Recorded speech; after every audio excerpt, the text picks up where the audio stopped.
Smoking board రాసి ఉంది కదా, చదువుకున్న లేదా నువ్వు? సిగరెట్ తాగకూడదని తెలీదా? సిగరెట్ తాగితే తప్పే ఉంది సార్. సిగరెట్ తాగితే తప్పేంటా? దానివల్ల నువ్వు అప్పు అవుతావు తెలుసా నీకు?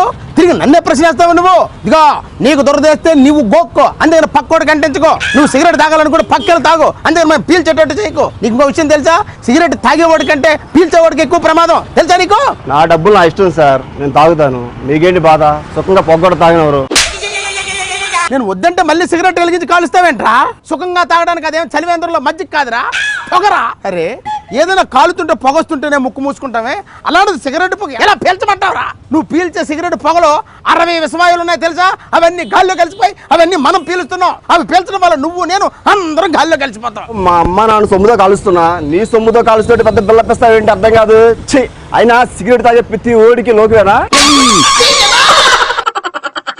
ఏదో సిగరెట్లు కాల్చడం కోసం ఇప్పుడు మీ అమ్మని డబ్బులు అడుగుతావు, తర్వాత మీ అమ్మ 2